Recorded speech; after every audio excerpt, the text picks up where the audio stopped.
and beverage. So, napili kong food and beverage.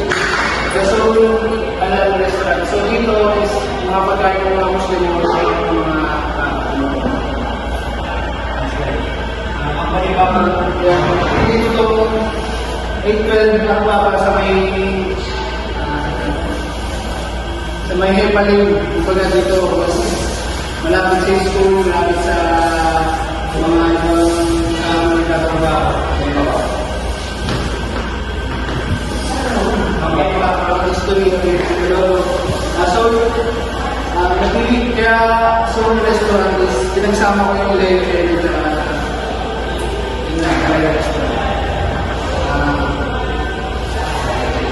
objectives and goals, educate consumer about halal practices and importance of halal certification, implement feedback system to gather insights from consumer and product owners.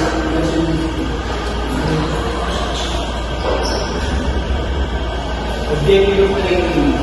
Dito, customer interaction, quality control standard, cultural sensitivity. Yung customer interaction is dito, mas nalagay ng mga customer na interaction ng mga approach na isang restaurant. Ang quality control naman is mas mapapakalagaan nila yung bagay. Yung cultural sensitivity. Yun nga, yung may mga bagay na pwede kumain.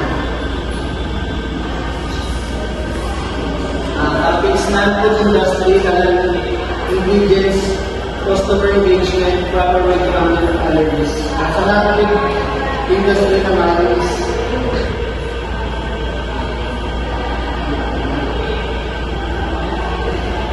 customer engagement.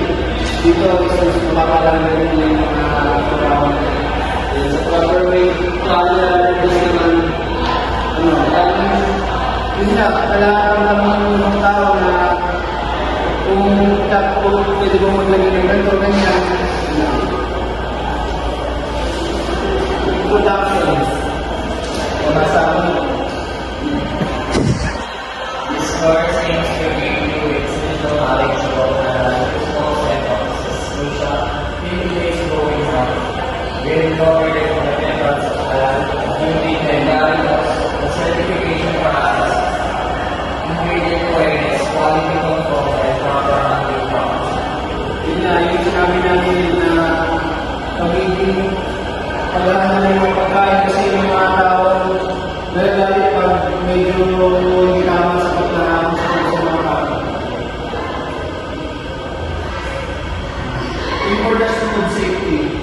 In the restaurant, essential ingredients compliance and quality assurance, proper practices, prevent contamination, ensure hygiene, avoid foodborne illness. They also maintain legal standards with customers and handle the values of cleanliness and cultural sensitivity associated with halal dining. Seven rules establishing halal.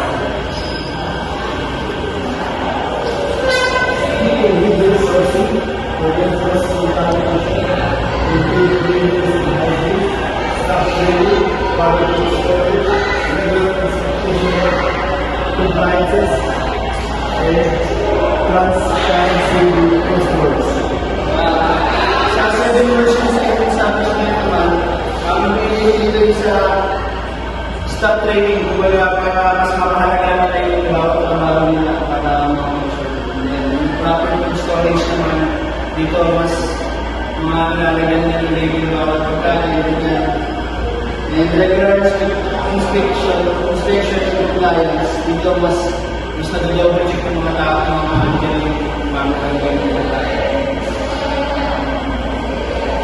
Protocols dito. Using separate serving utensils, halal and non-halal meats. Preparing fried foods for all the vegetable oil. Serving salads only with halal meat and cheese.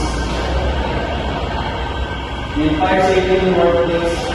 Dito is regular fire drills and staff training. Dito mas nag-training nila yung bawat empleyado para may mga tuwing regular nila na gamit ng rules. Then yung last safety, on fire distribution. So, bakit ang isa? So,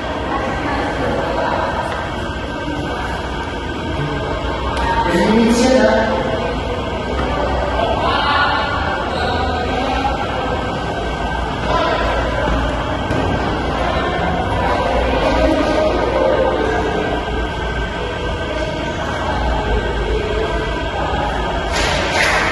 So, okay yan. Sir, sama ko sir.